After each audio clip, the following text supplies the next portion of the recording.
1968, they signed a deal with Crossley to make these engines. Okay? This engine is 1877. It's one of the last 14 to be built, because in 1876, Otto had gone back to the World Exhibition with his new 4-stroke cycle, sub-squeeze bang blow.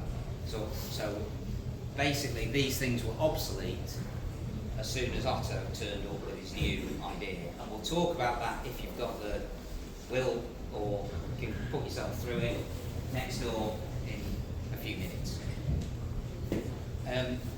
This engine was actually from Bristol docks.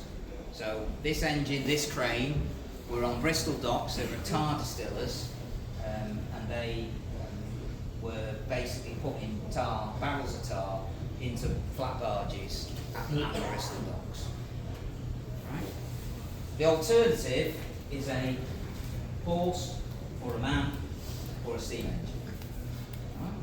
Now, to do this, probably needed to be something fairly hefty, so it probably would have been a steam engine. But to do that, you've got to have 2 men who get up at 5 a.m.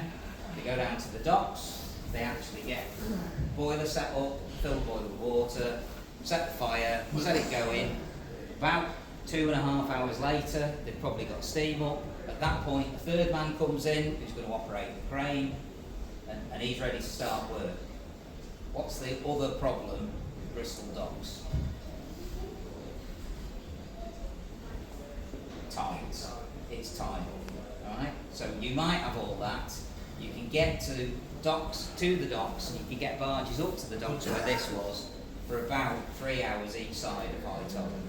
So for 3 hours in 8, you're able to do something, and then what do? Do you keep it going and just have another shift come on later on? Do you stop it all down? It's not great.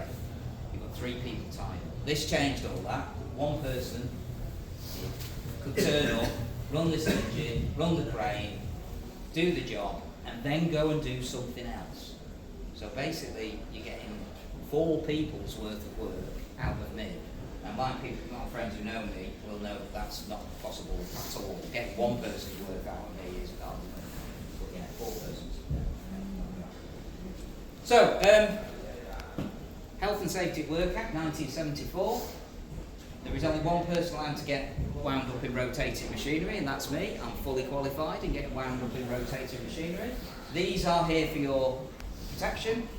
The rule of thumb is, if I run that way or that way, you follow me. Okay? Very simple. This engine can make popping, banging, can look out of control. Like I say, if I start running, it is. If I don't, it's not. Alright? What it does do, on the first strike up, it can be a very loud bang. So just be ready for it. So what I'm going to do, I'm going to light the pilot flame, I'm going to spin the engine over, I'll turn that tap on, and it should fire. And usually the first one can be aggressive. It wasn't this morning. I've got a 24-volt battery and some jump leads, so I can have a go at getting you going if you go over clutching your chest. But I'd much rather you didn't go over clutching your chest. Alright? Right, let's see if we can start it. Some gas on. So when I light this pilot flame, again it can, because it's pure hydrogen, it can pop, splutter.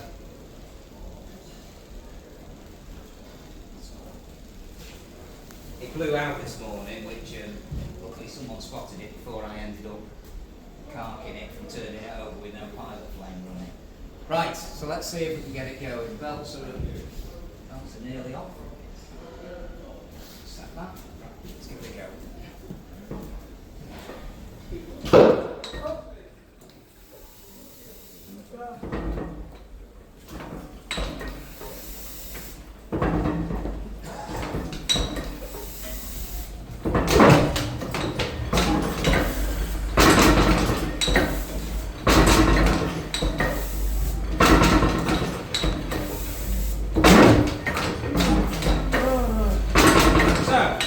This little wheel here, that's the inlet. So that little wheel is lifting this up, getting gas and air inside in order for it to fire. And if you watch the slide, goes down, it's charging the cylinder. When you get to the top, you'll see the engine fire. So down and fire, down and fire. There you go.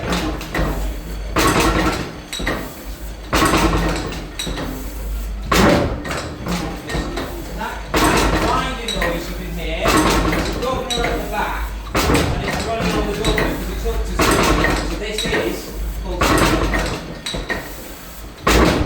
The final thing is the clutch. This is the clutch here. You notice that when the piston goes up, it runs very fast in the opposite direction to the flywheel. The downstroke, when that pushing that piston down, it runs in the same direction, the same speed as the flywheels because it's driving the flywheel.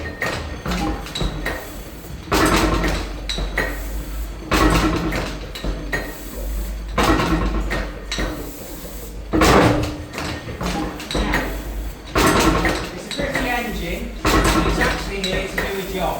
And that job is to lift barrels of tow into barges. You'll see we've got two belts on this pulley.